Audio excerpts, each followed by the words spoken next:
Hey there, welcome to LSAT Demon Daily. I'm Ben Olson. That's Nathan Fox. Together, we're the founders of LSATdemon.com and our weekly podcast, Thinking LSAT. This is from Wyatt. Hi, guys, and maybe gal. I listened to the Demon Daily episode where Nathan mentioned a student getting bad grades crossed off their transcript, and I want your advice on how I could go about trying that. My junior year of high school, I was in the Running Start program, which meant I was enrolled in full college courses. I did this my junior and senior years of high school.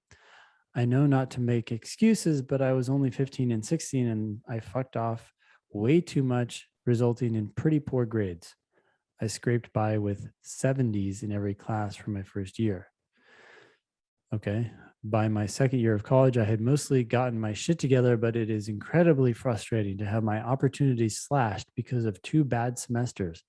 Do you know how I could get these grades stricken from my record? Otherwise, do you recommend a GPA addendum? If so, I know to keep it short and point out my straight A's since my bad year, but should I mention the Running Start being young thing? I would try to get them expunged if you can. I didn't really even know this was a thing until very recently. One of our current students went back to their undergrad institution and said, basically this type of a situation where it was like, hey, you've got these grades on my transcript that are killing my future law school chances. Yeah.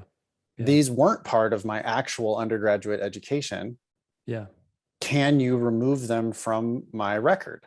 Yeah. Like, I didn't need them for graduate. I think you're fucked, Wyatt. If you need those credits for graduation, if you actually use those credits to graduate, I think you're fucked. Yeah.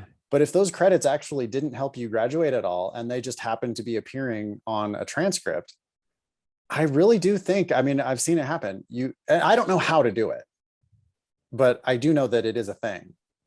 You just got to get on the phone and start asking questions. Yes. There are people who won't know the answer right away, but they'll say, maybe you should talk to this person in this department. Great. Connect me with them. And it's interesting that you said phone. Yeah. Kids these days, I think, don't like using the telephone. Yeah. I personally don't like using the telephone. I kind of tend to shy away from it. But I think the phone is probably your best shot here. It's really easy to just ignore emails, or you also respond. learn a lot more. Like, yeah, right. I just called the government office yesterday. I was in my car and I was like, oh, I called. And as I'm getting an answer to my question, she's like, by the way, are you doing this? And I was like, yeah. She's like, oh yeah, most people assume that they can do this, but you actually can't. You need to get this other person involved. And I was like, well, it's really good to know, because even if she had literally answered my question, I would not have learned any new information. It's just the ease of communication, or someone says something briefly, not about expungement, but about something else. And you're like, wait, what? I could do that. And then all of a sudden you're off and running with new information that you would have never gotten if you had, one, never gotten an email response, or if you did, would probably be limited to the mere question you were asking. It's also just so much faster. You pick up the phone, boom, you have an answer. You email, you may wait 2 days.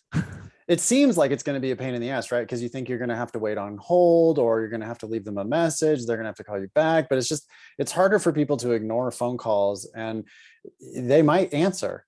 And if they do, you might just get your shit taken care of immediately.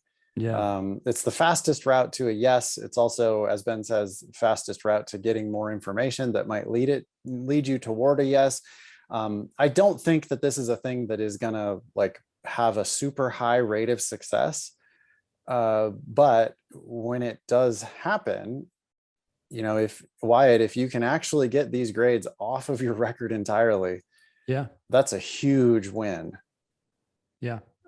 So it's definitely worth making some phone calls. And it's also a very lawyerly behavior to be a bulldog on your own behalf.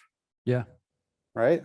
Just get on the phone, make some calls, make it happen. Yep.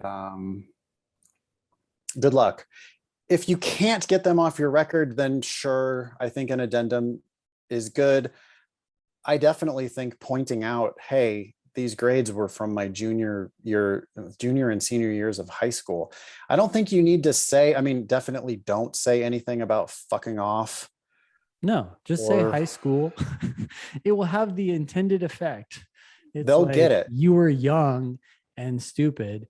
And it's the exact thing we want you to avoid talking about in your personal statement. But when you're talking about something shitty, we want them to think of you as young and a long time ago. Yep. So, yeah. So, I mean, it could just be 2 sentences and you can keep all the editorialization out of it. You just say, these grades were from a, what did you call it? Fast start. These grades were from a fast start program that I did in my junior and senior year of high school. My college grades are 4.0 the whole time. Yep. Just state the facts. Don't, the more I can sense from the way Wyatt has phrased this email, and I mean, this is an email to his, podcast buddies. So it's, it's a casual, but it just like the second you start making any kinds of conclusions or claims or whatever, you're going to get yourself into really shaky ground. So just stick with those facts only. They will be more than willing to make the inference, and they'll understand why you're writing that. They'll get it. They'll go, oh, junior and senior year. Yeah. Okay. Got it. Yep. Cool. All right. If you email daily@lsatdemon.com, if you have a question you want to ask us or you want to share some LSAT or law school admissions news. Thanks for listening.